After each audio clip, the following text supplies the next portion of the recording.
اقبالیات کا سلسلہ جاری ہے اور میں ہوں آپ کے ساتھ مہر بلال۔ آج ہم دیکھنے جا رہے ہیں ڈاکٹر علامہ محمد اقبال کا تصور وطنیت، قومیت اور ملت۔ تو تصور قومیت کی بات کی جائے تو ہر ملک میں، ہر دور میں، ہر جگہ پر قومیت کا تصور ہے وہ الگ ہے۔ مغرب میں اگر ہم دیکھیں تو قومیت کی بنیاد جغرافیائی حد بندیوں پر ہے، یورپ میں قومیت کی بنیاد رنگ پر ہے، اور عرب میں قومیت کی بنیاد زبان پر ہے، لسانیات پر ہے۔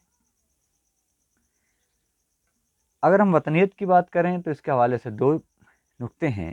سب سے پہلی چیز جو ہے وہ حب الوطنی، اور دوسری چیز وطن پرستی۔ ان دونوں کی وضاحت ہونا ضروری ہے۔ حب الوطنی فطری تقاضا ہے، یہ ہر انسان کی سرشت میں شامل ہے، بلکہ صرف انسان ہی نہیں، ہر جاندار کے سرشت میں شامل ہے کہ وہ اپنے وطن سے محبت کرتا ہے، اور وطن سے محبت ایمان کا حصہ ہے۔ جب آقا نامدار صلی اللہ علیہ وسلم نے ہجرت مدینہ فرمائی تو آپ صلی اللہ علیہ وسلم مکہ سے جب تشریف لے جا رہے تھے تو آپ نے فرمایا کہ اے مکہ، تو مجھے سارے جہان سے زیادہ عزیز ہے، لیکن تیرے فرزند مجھے یہاں رہنے نہیں دیتے۔ تو یہ سارے جہان سے عزیز، یہ لفظ جو ہے یہ حب الوطنی کی اعلیٰ ترین مثال ہے۔ جہاں انسان رہتا ہے، وہ علاقہ، وہ جگہ اس کو دنیا بھر سے زیادہ عزیز ہوتی ہے۔ اس کے برعکس جو وطن پرستی ہے وہ ایک تخریبی طاقت کا نام ہے، جس میں انسان اپنے وطن کے علاوہ دوسرے اوطان کے خلاف کھڑا ہو جاتا ہے۔ وہ اس کی وسعت کے لیے دوسرے لوگوں سے لڑتا ہے، اور صرف اپنے وطنیت کا نام لے کر وہ لوگوں کا مخالف ہو جاتا ہے۔ اسلام قطعاً اس کی اجازت نہیں دیتا۔ ڈاکٹر علامہ اقبال کے ہاں دو تصورات پائے جاتے ہیں۔ ایک تصور وہ ہے جو 1905 تک کے فکر کا ہے۔ ڈاکٹر علامہ محمد اقبال کی شاعری کا جو پہلا دور ہے وہ ان کی فکر کا بھی پہلا دور ہے۔ اس میں ڈاکٹر صاحب وطن کے حوالے سے اور ملت کے حوالے سے وہ جغرافیائی لحاظ سے قائل تھے۔ اس لیے آپ فرماتے ہیں کہ سارے جہاں سے اچھا ہندوستان ہمارا، ہم بلبلیں ہیں اس کی یہ گلستان ہمارا، مذہب نہیں سکھاتا آپس میں بیر رکھنا، ہندی ہیں ہم وطن ہے ہندوستان ہمارا۔ تو تب اقبال کا نظریہ وہی تھا کہ جس وطن میں ہم رہتے ہیں ہم اس کی ملت ہیں، ہم وہ قوم ہیں، ہم ہندی ہیں۔ لیکن جلد ہی ڈاکٹر علامہ محمد اقبال کی جو فکر ہے وہ بدلتی ہے، اور آپ کے نظروں کے سامنے سے یہ جو وطنیت کا تصور تھا جغرافیائی حد بندیوں کے لحاظ سے وہ بدل جاتا ہے۔ اس لیے آپ نے ترانہ ملی میں فرمایا کہ چین و عرب ہمارا، ہندوستان ہمارا، مسلم ہیں ہم، وطن ہے سارا جہاں ہمارا۔ اب وہ ہندوستان کی جغرافیائی حد بندیوں کو ختم کرتے ہوئے پوری دنیا کو الملک اللہ الحکم اللہ کے تصور کے تحت اپنا وطن تصور کرتے ہیں۔ تو مسلمانوں کے لیے وطن کی قید جغرافیائی نہیں ہے، بلکہ جہاں کہیں کوئی کلمہ گو ہے وہ بھائی ہے۔ جہاں کہیں اللہ تعالیٰ کا نام لیا جائے گا وہاں مسلمان کا وطن ہوگا۔ اور اقبال صاحب وطنیت کے حوالے سے جو وطن پرستی ہے اس کو مذہب کا سب سے خطرناک چیز، مذہب کے لیے خطرناک چیز تصور کرتے ہیں۔ ڈاکٹر صاحب کی نظر میں ان تازہ خداؤں میں بڑا سب سے وطن ہے، ان تازہ خداؤں میں بڑا سب سے وطن ہے، جو پیرہن اس کا ہے وہ مذہب کا کفن ہے۔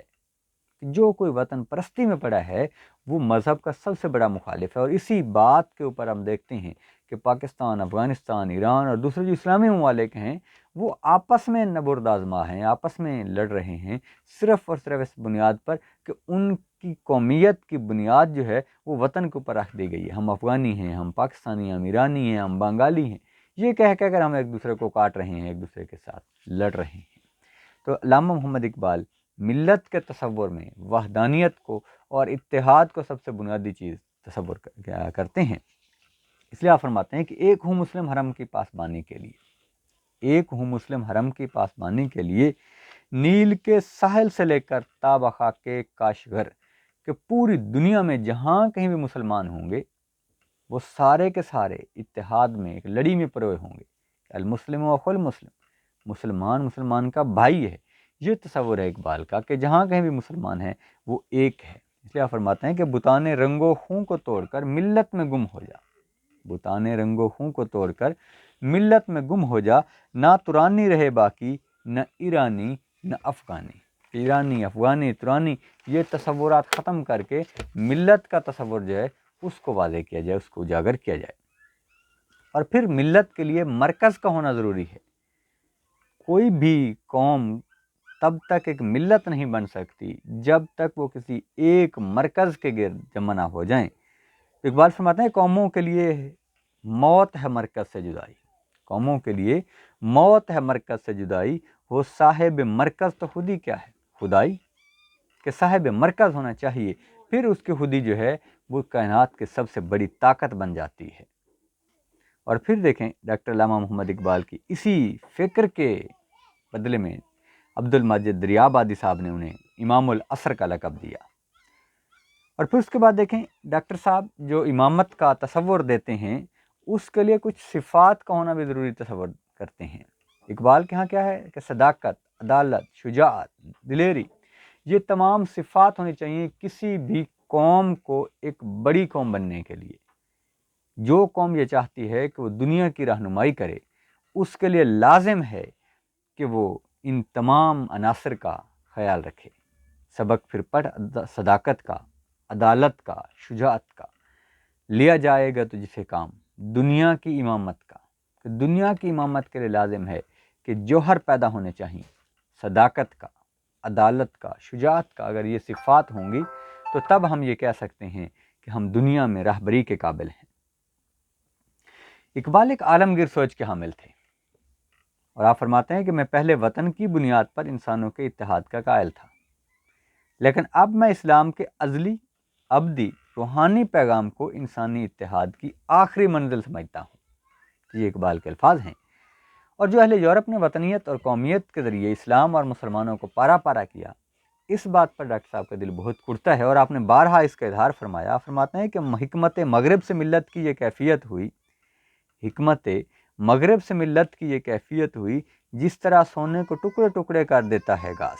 اسلام نے عالمی اخوت کا پیغام دیا، اور ڈاکٹر صاحب بھی اسی بات کے قائل ہیں کہ یہی مقصود فطرت ہے، یہی رمز مسلمانی، اخوت کی جہانگیری، محبت کی فراوانی۔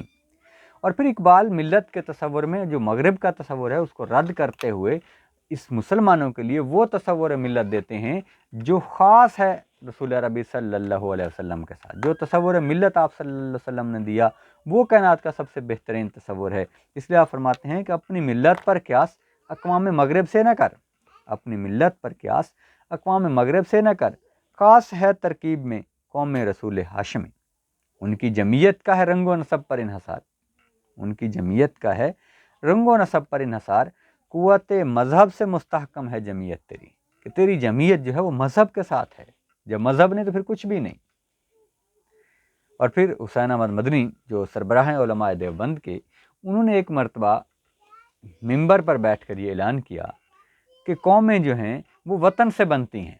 تو ڈاکٹر علامہ محمد اقبال نے اس بات کا بہت برا منایا، بہت دکھ ہوا آپ کو اس بات کا، اور آپ فرمایا سرود برسر ممبر، سرود برسر ممبر کہ ملت از وطن است۔ انہوں نے ممبر پر بیٹھ کر فرماتے ہیں کہ یہ کہا کہ وطن سے ملت بنتی ہے، ملت کا تصور وطن کے ساتھ ہے۔ اقبال فرماتے ہیں چے بے خبر ز مقام محمد عربی است، کتنی بے خبری ہے کہ آقا نامدار صلی اللہ علیہ وسلم کے پیغام کو نہیں سمجھے، ان کی تعلیمات کو نہیں سمجھے، اور اس کے برعکس اپنا نظریہ دے رہے ہیں۔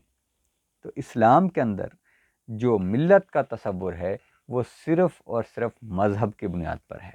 جب کوئی شخص دائرہ اسلام میں داخل ہو جاتا ہے تو پھر وہ ملت اسلامیہ کا فرد بن جاتا ہے، وہ دنیا کے کسی بھی کونے میں رہے وہ مسلمان ہی کہلاتا ہے، وہ مسلمان ہی سمجھا جاتا ہے، اور وہ ملت اسلامیہ کی لڑی میں پرویا جاتا ہے۔ تو اسلام ہمیں وطن سے محبت کا درس ضرور دیتا ہے، حب الوطنی کا درس ضرور دیتا ہے، لیکن کسی بھی نقطے پر اسلام میں وطن پرستی کی اجازت نہیں ہے۔